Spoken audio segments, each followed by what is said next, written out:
भगवत गीता अध्याय 2 श्लोक 66। नास्ति बुद्धिर्युक्तस्य न चायुक्तस्य भावना न चाभावयतः शांतिरशांतस्य कुतः सुखम। अर्थ, जिस व्यक्ति का मन भगवान या आत्म नियंत्रण में स्थिर नहीं है, उसकी बुद्धि स्थिर नहीं होती। ऐसे व्यक्ति में अच्छे विचार और ध्यान की भावना भी नहीं होती। जिसके मन में शांति नहीं है, उसे सुख कैसे प्राप्त हो सकता है। भावार्थ, भगवान श्री कृष्ण यहाँ बताते हैं कि सच्चा सुख बाहरी वस्तुओं से नहीं बल्कि मन की शांति से मिलता है। जिस व्यक्ति का मन इधर उधर भटकता रहता है, इच्छाओं और चिंताओं में उलझा रहता है और आत्मनियंत्रण से दूर होता है, वह कभी स्थायी शांति और सुख नहीं पा सकता। शांति के बिना सुख केवल कुछ समय का आनंद होता है, स्थायी संतोष नहीं। व्याख्या, इस श्लोक में श्री कृष्ण जीवन का एक महत्वपूर्ण सत्य बताते हैं। अस्थिर मन अशांति दुख। जब मन नियंत्रित नहीं होता, व्यक्ति हर समय चिंता में रहता है, छोटी छोटी बातों से परेशान हो जाता है और अंदर से खालीपन महसूस करता है। लेकिन जब मन शांत और संयमित होता है, सोच स्पष्ट होती है, निर्णय बेहतर होते हैं और जीवन में संतोष आता है। इसलिए सच्चे सुख के लिए मानसिक शांति सबसे आवश्यक है।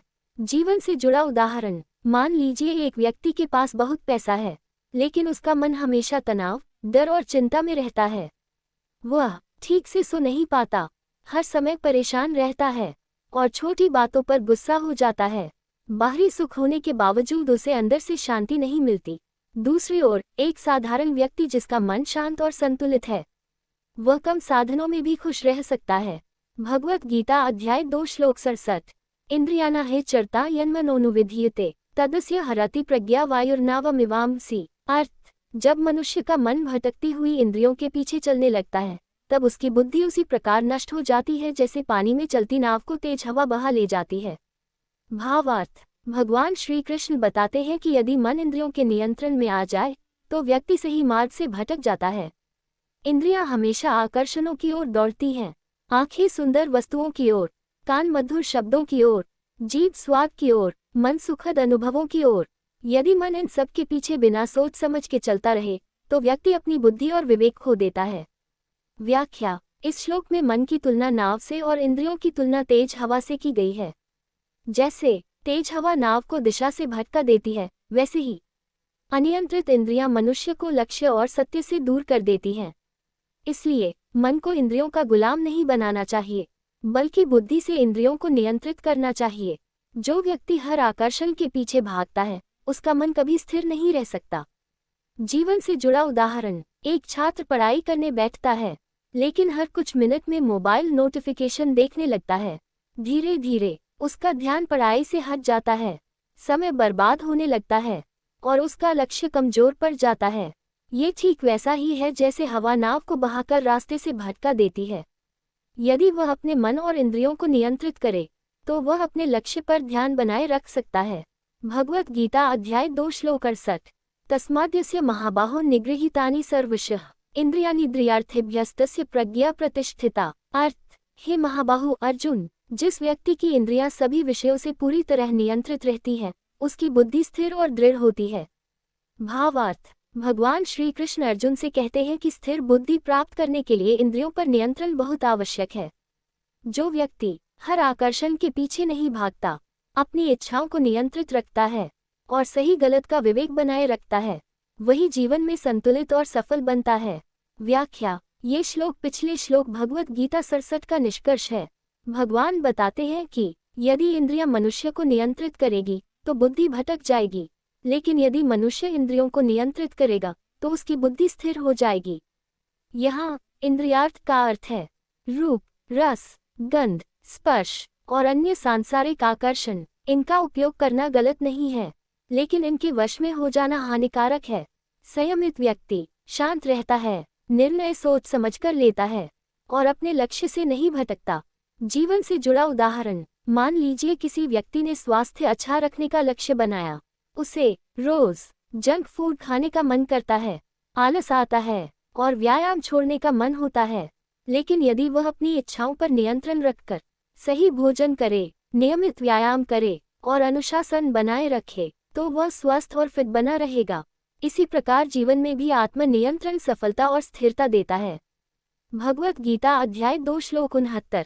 या निशा सर्वभूताना तस्या जागृति संयमी, यस्या जागृति भूतानि सा निशा पश्यतो मुनेः। अर्थ, जो अवस्था सभी प्राणियों के लिए रात अज्ञान के समान है, उसमें संयमी व्यक्ति जागृत रहता है, और जिसमें सामान्य लोग जागृत रहते हैं, सांसारिक विषयों में लगे रहते हैं, वह अवस्था ज्ञानी पुरुष के लिए रात के समान होती है। भावार्थ, भगवान श्री कृष्ण यहाँ ज्ञानी और सामान्य व्यक्ति के दृष्टिकोण का अंतर समझा रहे हैं। सामान्य व्यक्ति सांसारिक सुख, धन, भोग विलास और इच्छाओं में ही जीवन का सुख खोजता है, लेकिन ज्ञानी और संयमी व्यक्ति आत्मज्ञान, सत्य, शांति और आध्यात्मिक उन्नति को महत्व देता है। जिस चीज को संसार महत्वपूर्ण मानता है, ज्ञानी व्यक्ति उसे अंतिम सत्य नहीं मानता। व्याख्या, इस श्लोक में रात और दिन का अर्थ केवल समय नहीं, बल्कि ज्ञान और अज्ञान की अवस्था है।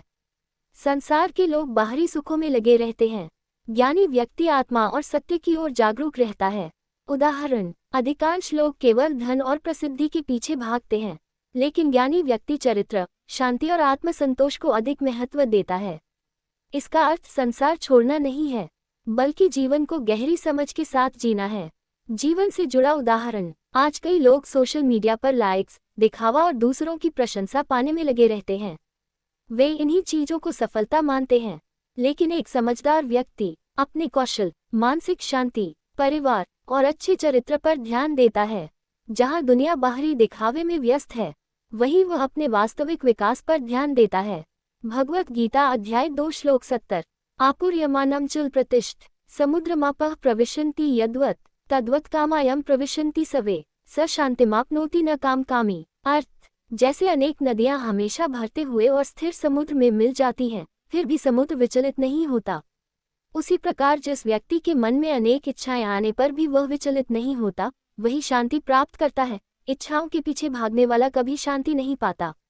भावार्थ, भगवान श्री कृष्ण बताते हैं कि इच्छाएं जीवन में आती रहेंगी, लेकिन जो व्यक्ति हर इच्छा के पीछे भागने के बजाय शांत और संतुलित रहता है, वही सच्ची शांति प्राप्त करता है। समुद्र की तरह स्थिर व्यक्ति इच्छाओं से बहकता नहीं, लालच में नहीं फंसता और परिस्थिति कैसी भी हो, अंदर से शांत रहता है। लेकिन जो व्यक्ति हमेशा नई नई इच्छाओं के पीछे भागता रहता है, उसे कभी संतोष नहीं मिलता। व्याख्या, इस श्लोक में समुद्र का उदाहरण बहुत गहरा है। समुद्र अनेक नदियों का जल ग्रहण करता है, फिर भी अपनी मर्यादा और स्थिरता बनाए रखता है। उसी प्रकार ज्ञानी व्यक्ति सुख दुख, लाभ हानि, इच्छाओं और आकर्षणों के आने पर भी मन को स्थिर रखता है। यहाँ इच्छाओं को पूरी तरह समाप्त करने की बात नहीं है, बल्कि उनके गुलाम न बनने की शिक्षा दी गई है।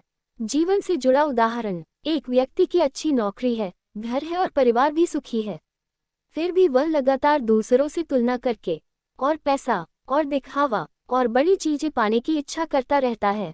इस कारण वह कभी संतुष्ट नहीं रहता। दूसरी ओर एक व्यक्ति मेहनत करता है, लक्ष्य भी रखता है, लेकिन जो मिला है उसके लिए कृतज्ञ भी रहता है। वह अंदर से अधिक शांत और खुश रहता है।